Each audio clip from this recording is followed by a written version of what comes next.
À suite de notre feuilleton maintenant, et je vous rappelle que cette semaine on tourne, on virevolte au rythme de la salsa, du tango ou de la valse.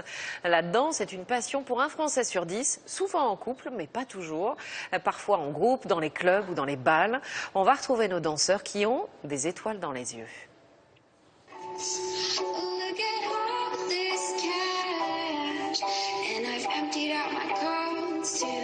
Pauline a choisi une danse venue des États-Unis, la pole dance. Très en vogue aujourd'hui chez les jeunes Françaises, elle exige une pratique quotidienne. Ça demande des efforts pour arriver à faire les choses.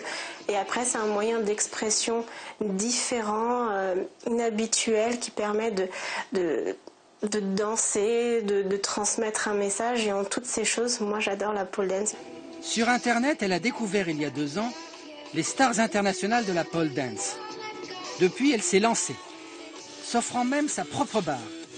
Elle assume le côté individualiste. C'est vrai que dans le fait de la pratique, simplement, c'est quelque chose qui reste solitaire parce qu'on est seul face à sa barre. Moi, je me sens peut-être plus à l'aise en rendez-vous avec moi-même. Ça me permet d'exprimer plus de choses plus librement qu'en couple où on doit composer à deux. C'est là le brinque-balle. Pour Laure, au contraire, danse rime avec fête. Salut. Elle a rendez-vous avec ses amis du brinque-balle, un orchestre de bal populaire. Je voulais vous voir. Salut. Oh, Elle aime assister au réglage des balances dans cette salle de l'Ermitage à Paris. 2 heures avant le bal, les musiciens sont déjà très concentrés. Ils savent que la soirée sera réussie s'ils arrivent à capter l'énergie des danseurs. Le but, en fait, pour moi, musicien, là, faire ce genre de choses, c'est le plaisir, c'est de voir les gens s'éclater, quoi. Voir les gens sourire, danser, vraiment voir les gens être heureux et puis avoir aussi les voir dans une convivialité aussi, dans un partage. Et ça, c'est sympa. Au tango, il y a un accessoire indispensable, c'est le talon. On est toujours sur demi-pointe. Donc si on n'a pas de chaussures à talons, on ne peut pas s'appuyer sur ces talons, ce qui est quand même nécessaire pour la danse. Pour Sophie et Jean-Luc, c'est jour de bal 1 fois par semaine en moyenne. En attendant, ils se mettent en jambes.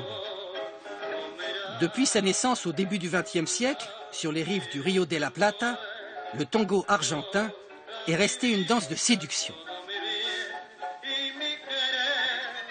On prend une danseuse du bal et c'est la sensation qu'on a dès le départ, la façon dont elle vient, dont on la prend, c'est un contact, c'est assez intime.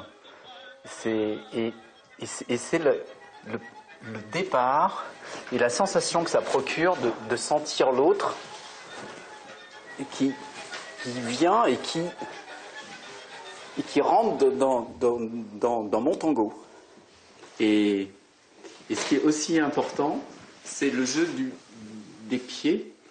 La danseuse vient et caresse le pied du danseur. Et c'est des formes c'est un langage très intime. En plus de ses exercices à la maison, Pauline prend des cours de pole dance, 2 fois par semaine. Donc là, on va avoir une figure qui s'appelle le caterpillar. Alors, c'est une de mes préférées. Le caterpillar, c'est une question d'organisation. La main au niveau du front, l'autre au niveau du nombril. On tend. Une figure difficile. Pour Pauline, il s'agit surtout, en se dépassant, de se sentir bien dans son corps. Moi, j'allais voir mon ostéopathe tous les 4 mois.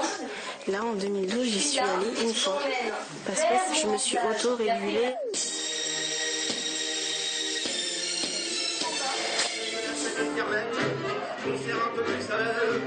Le brinque-balle vient de lancer la soirée.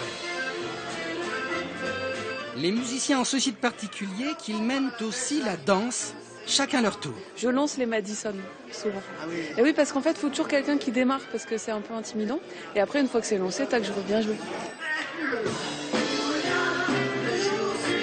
Laure apprécie particulièrement cette danse. J'aime bien danser toute seule parce que comme ça, je ne marche pas sur les pieds de mon partenaire.